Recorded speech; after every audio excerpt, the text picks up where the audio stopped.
ভোটাধিকার নিশ্চিত করুন, নইলে নাগরিকত্ব নিশ্চিত দিন, নইলে জ্যান্ত কবর দিন। নাগরিকত্ব দিন, নইলে জ্যান্ত কবর দিন। মালদার চাঁচলের নির্বাচন কমিশনের বিরুদ্ধে এই ভাষাতেই কবরস্থানে গিয়ে বিক্ষোভ দেখালেন শতাধিক গ্রামবাসী। ভোটাধিকার নিশ্চিত করুন, নইলে নাগরিকত্ব নিশ্চিত দিন, নইলে জ্যান্ত কবর দিন। নির্বাচনী আবহে রাজ্যে যেন ত্রাস হয়ে দাঁড়িয়েছে এসআইআর। বহু প্রশ্ন উঠে আসছে, আগেও তো হয়েছিল এসআইআর, তাহলে 2026-এর এসআইআর নিয়ে এত অভিযোগ কেন উঠে আসছে? নাগরিকত্ব হারানোর ভয়ে বেশ কিছু আত্মহত্যার ঘটনা, অন্তত পরিবারগুলির তরফে এমনই অভিযোগ উঠে আসছে।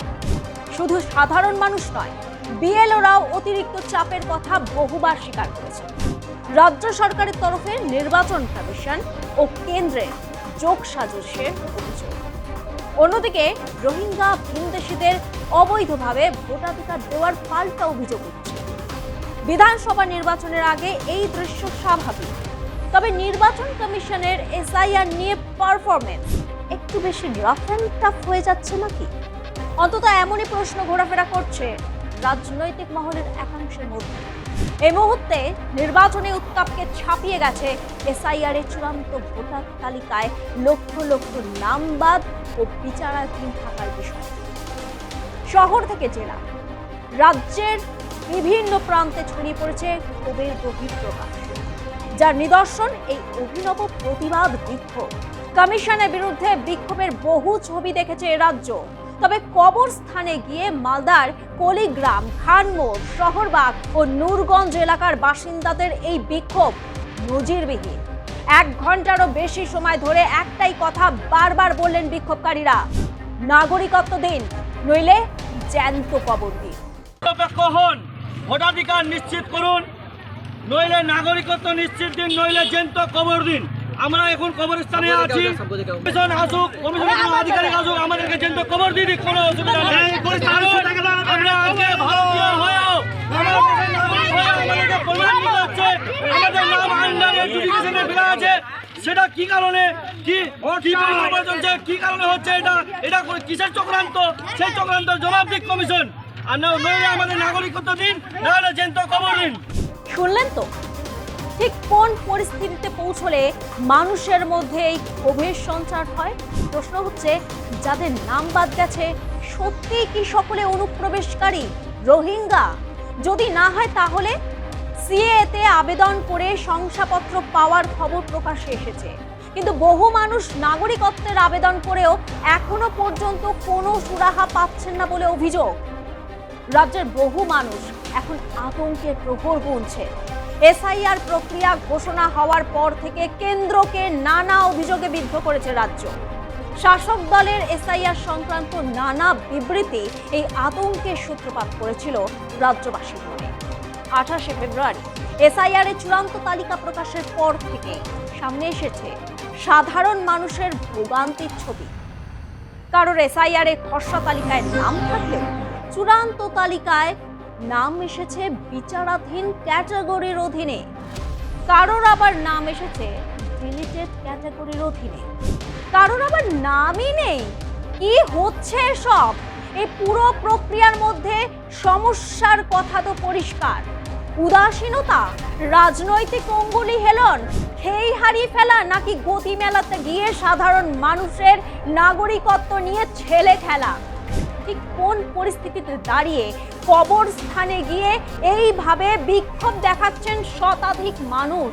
অনিশ্চয়তার কোন জায়গায় পৌঁছলে তারা বলেন নাগরিকত্ব দিন, নইলে জ্যান্ত কবর দিন? মালদার চাঁচল বিধানসভার কলিগ্রামের কবরস্থানের এই বিক্ষোভের ছবি একাধিক প্রশ্নের মুখে ফেলেছে এসআইআর প্রক্রিয়া ও তার ফলাফলকে। এটা প্রথমে আমাদের যে বিজেপি সরকার আছে, কেন্দ্রীয় সরকার, তার নির্দেশে নির্বাচন কমিশন এরকম করছে, শুধু বেছে বেছে জাতীয় শ্রেণীকে এই আওতায় আনা হয়েছে। এক শ্রেণীর মানুষকে এটা বিপদে ফেলার জন্য, মানুষকে একটা ভয় ভীতি দেখানোর জন্য এরকম একটা করা হচ্ছে।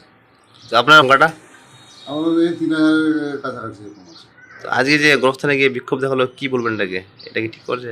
মানুষকে বলবো এখনো কিছুদিন সঙ্গে থাকার একটা চলছে, আরও একটা লিস্ট বেরোবে বলছে, এখন কী হচ্ছে সেই দিকে দেখে তারপরে কিছু করার করতে বলতে। হেনস্থা, এসআইআর বনাম হেনস্থা। অন্তত কবরস্থানের বিক্ষোভকারীদের কথায় এটাই ধরা পড়ছে। আরও একটা বিষয় আলোচিত রাজনৈতিক বিশ্লেষকদের অন্তরে। সামনে বিধানসভা নির্বাচন, সংখ্যালঘু ভোট একটা বড় ফ্যাক্টর।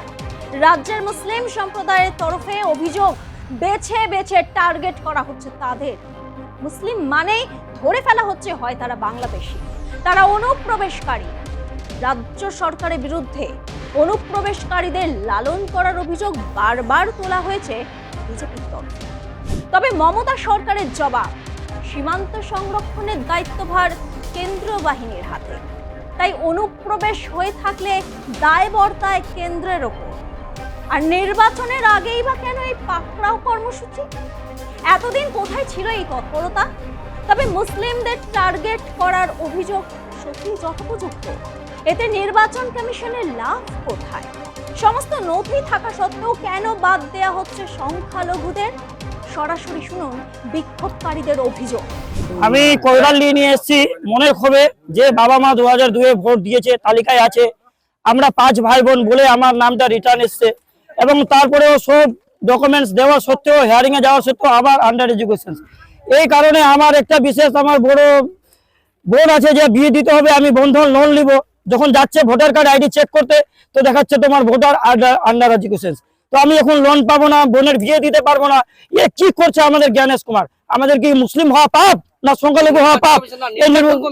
এই যে নির্বাচন কমিশন আমাদের এরকম ভোটাধিকার থেকে আস্তে আস্তে বঞ্চিত করছে, সেই জন্য ভাবছি আমরা জ্যান্ত কবর দিয়ে দেবো। এই যে বাচ্চাটা আছে দেখেন, আমার এটা ছেলে, আমার যদি এখন আন্ডার এডুকেশনে নাম, এনার ভবিষ্যতে কি হবে? আমরা কি রোহিঙ্গা না আমরা বাংলাদেশি? আমার বাপ দাদা ঠাকুর দাদা সব ভারতীয়, এবং 2002-এ ভোট দিয়েছে, তা সত্ত্বেও আমাদের দুর্দশা আজকে। এটা গণেশ কুমার মুর্দাবাদ। একজন দুজন নয়, প্রায় 500-র বেশি নাম বিচারাধীন প্রক্রিয়ায় এখানে রয়েছে। প্রত্যেকেই সংখ্যালঘু। সমস্ত বৈধ নথি থাকা সত্ত্বেও কেন বিচারাধীন? অনেকের দাবি কয়েক পুরুষ ধরে তারা এখানে বাস। বৈধ প্রমাণ থাকা সত্ত্বেও কমিশনের এই কর্মকাণ্ডে ষড়যন্ত্র বন্ধ পাচ্ছেন তারা। দেওয়ার একমাত্র উদ্দেশ্য বা কথাটা বলার উদ্দেশ্য হচ্ছে আমরা যে জন্ম নিয়েছি ভারতবর্ষে, আমাদের বাবা দাদু পরদাদু যত যে সব ভারতবর্ষের নাগরিক, দেশের নাগরিক থাকা সত্ত্বেও আজকে এই নতুন যে প্রক্রিয়া শুরু করেছে, মানে ভোটের চক্রান্ত শুরু করেছে কেন্দ্রীয় সরকার, তা আবার নির্বাচন কমিশনকে দিয়ে করাচ্ছে। যেটা কোনো ভাবে সম্ভব না, সেটা আজকে এসআইআর প্রক্রিয়া তৈরি করে আজকে আমাদের নাগরিকত্ব হারানোর ব্যবস্থা চলছে। আমাদের বুথে, আমাদের গ্রামের মোটামুটি 420টা নাম একদম ইচ্ছাকৃত চিহ্নিত করে বাতিল করা যায়, আন্ডার এডজুডিকেশন করে রেখেছে। আন্ডার এডজুডিকেশন মানে বিচারাধীন। আমরা দেশের নাগরিক থাকা সত্ত্বেও আবার আমাদের প্রমাণ দিতে হচ্ছে। ভোট প্রায় 1450 ভোট, তার মধ্যে 420টাই বাতিল। এটা একদম সরাসরি চক্রান্ত বোঝা যাচ্ছে যে মানে যেভাবেই হোক ছলে বলে কৌশলে বিজেপিকে আনতে হবে। মানে বিজেপি যদি নিরপেক্ষ সরকার থাকতো, যদি ভালোভাবে চলতো, মানে সেটা তো এখানে প্রমাণ করছে না। এটা নিশ্চয়ই ওদের চক্রান্ত, যে কোনো কিছু মানে বড় ভাবনা চিন্তা নিয়ে মুসলিম হটাও, মানে এরকম কোনো পরিস্থিতি শুরু করেছে ওরা। আমরা চাইছি আমাদের নাগরিকত্ব, আমরা দেশের নাগরিক, ওই নাগরিকত্ব নিশ্চিত করুক, না হলে আমাদেরকে জ্যান্ত কবর দিয়ে দিই। আসুক নির্বাচন কমিশনার যখন উনি আন্ডার এডজুডিকেশন করছেন, আমাদের নাম বাতিল করছেন, আসুক গণেশ কুমার আসুক, কোনো অসুবিধা নাই, জ্যান্ত কবর দিয়ে দিক। কারণ আমরা দেশের নাগরিক। এই যে আমরা এখানে দাঁড়িয়ে আছি, ছোট থেকে যখন থেকে জ্ঞান হয়েছে তখন থেকে আমরা দেশের প্রতি আমাদের ভালোবাসা কি সেটা প্রমাণ দিতে আমাদের কোনো অসুবিধা নাই। আসুক গণেশ কুমার, যদিও বাবা বেটা থাকে, দেশের নাগরিক থাকে, তো দেশের জন্য প্রাণ দিতে আমরা প্রাণ দিতে রাজি আছি। জীবনের সমাপ্তিক অবস্থায় বেঁচে থেকে বাঁচার কারণ ছিনিয়ে নিয়েছে নির্বাচন কমিশন। দেওয়ালে পিঠ ঠেকে গেছে অভিযোগ বিক্ষোভকারীদের। কবরস্থানে আসার লোক, মানুষ এরকমই কবরস্থানে আসে না বা এরকমই শ্মশানে চলে যায় না। যখন লাস্ট পর্যায়ে মানুষ চলে যায়, শেষ পর্যায়ে যে আমার আর বাঁচার অধিকার নাই, নির্বাচন কমিশন সেটা সিদ্ধান্ত করে দিচ্ছে যে এদেরকে ভোট দেওয়ার অধিকার দিব না, অধিকার ছেড়ে নেবে। এদিকে নির্বাচন কমিশন দলদাসে পরিণত হচ্ছে নরেন্দ্র মোদী আর এই অমিত শাহর কথা শুনে। সংখ্যালঘুদের নাম বেছে বেছে নাম কেটে দেওয়া হয়েছে, ভোটের অধিকার দেওয়া হচ্ছে না। এখন আন্ডার এডুকেশনে পড়েছে, তাই মানুষ এত শোকে পড়ে আছে, এত বিছানা ধরে নিয়েছে। মানুষের আর চিন্তা ভাবনা একটাই, যে আমাদেরকে সুসাইড করতে হবে, না হলে মরতে হবে, না হলে কবরস্থানে আসতে হবে, এই জন্যই কবরস্থানে আসা। আমরা দেখতে পাচ্ছি নূরগঞ্জ থেকে নিয়ে গোটা কলিগ্রাম যত পশ্চিমবাংলার প্রায় জায়গায় দেখছি আমরা যে একদম মানে সংখ্যালঘুদের নাম বাদ। আমাদের বুথে 1400 ভোটার, 1400 ভোটারের মধ্যে 420টা শুধু সংখ্যালঘু বাদ, আর 10টা শুধু হিন্দু নাম বাদ গেছে। কেন? হিয়ারিং এর সময়, হিয়ারিং এর আগে নোটিশ গেল বেশ কিছু হিন্দু বাড়িতে, বেশ কিছু সংখ্যালঘু বাড়িতে, তার মধ্যে সংখ্যালঘু সবই বাদ আবার স্যার আন্ডার এডুকেশন এসছে। আর আমরা তাদেরকে সান্ত্বনা দিয়ে রাখছি যে বিচারাধীনে আছে, বিচার হবে, এটা ভোট ঠিক হবে, এটা এই বলে সান্ত্বনা। না হলে এতক্ষণে অনেক আত্মহত্যা করে নিত মানুষ, মেয়ে ছেলেগুলো তো আতঙ্কে আছে, ঘুমাতে পারছে না। আজকে এই যে পাড়ার মানুষগুলো ডাইরেক্ট বলছে আমাদেরকে এসে যে আমাদেরকে কবর দেন, কবরস্থানে যাচ্ছি আমরা। ওরা ডাইরেক্ট কবরস্থানে চলে এসছে, সব কোদাল নিয়ে চলে এসছে কবরস্থানে। যদিও বিজেপির তরফে গোটা পরিস্থিতির জন্য রাজ্য সরকারের অসহযোগিতাকে দায়ী করা হয়েছে, সেই সঙ্গে বিএলও ও AEROদের সঙ্গে যোগসাজশের অভিযোগ তোলা হয়েছে। বিষয়টা হচ্ছে কোনো রকম কোনো চক্রান্তের কোনো বিষয় নেই। বিগত দিনে এসআইআর হয়েছে, আবার পশ্চিমবাংলায় 2000 সালে হয়েছিল এসআইআর, এখন 2026 সালে আবার এসআইআর হচ্ছে। এসআইআর করার উদ্দেশ্য হলো যে ভুয়ো এবং পক্ষী ভোটারদেরকে সরিয়ে দেওয়া ভোটার লিস্ট থেকে। প্রচুর মৃত ব্যক্তিদের নাম আছে বা কেউ দুটো জায়গায় নাম আছে, সেগুলোকে সরিয়ে দেওয়ার জন্য স্পেশাল রিভিশন হচ্ছে। তো এখানে কোনো চক্রান্তের কোনো বিষয় নেই। আর থাকলো নাম কেটে যাওয়ার বিষয়, দেখুন এই রাজ্যের শাসক দল বরাবরই এসআইআরের বিরোধিতা করে এসেছে, কারণ জানে যে এই ভুয়ো ভোটারদের দ্বারা তাদের সরকার নির্বাচিত হয় এবং বিপুল পরিমাণে ভোটের দ্বারা তারা ভোট রিগিংয়ের মধ্যে দিয়ে নির্বাচনে অংশগ্রহণ করে এবং তারা জয়ী হয়।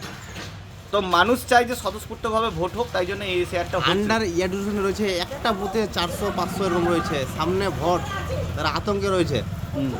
দেখুন বিষয়টা হচ্ছে আন্ডার জুডিশিয়াল থাকার কারণই হচ্ছে যে তাদের নাম কিন্তু ভোটার লিস্টে আছে।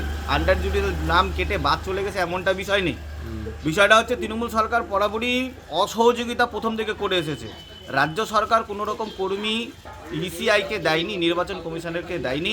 তার ফলে কি হয়েছে যে সিস্টেমের কম্পিউটারের মধ্যে দিয়ে, এআইয়ের মধ্যে দিয়ে তাদেরকে নির্বাচন হতে হয়েছে।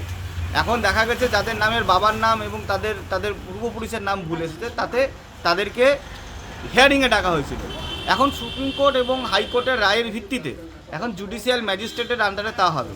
আমাদের কাছে খবর আছে স্থানীয় প্রচুর AERO এবং ERO তারা তৃণমূলের পক্ষপাতিত্ব হয়ে কাজ করার জন্যই এই সমস্যা উদ্ঘাটন হয়েছে বা এই সমস্যার মধ্যে মানুষকে সম্মুখীন হতে হচ্ছে। এখনও পর্যন্ত প্রচুর আমলা আছে যারা চেয়ারে বসে নিয়ে তৃণমূলের পক্ষ হয়ে কাজ করছে বলে সাধারণ মানুষকে হয়রানি করার চেষ্টা করছে, বিশেষত মুসলিম সমাজের মানুষদেরকে ভুল বোঝানোর চেষ্টা করছে বিজেপির বিরুদ্ধে। এসআইআর হলো বৈধ ভোটার যাচাই প্রক্রিয়া, যেখান থেকে মৃত ভুয়ো ভোটার বাদ যাওয়ার কথা।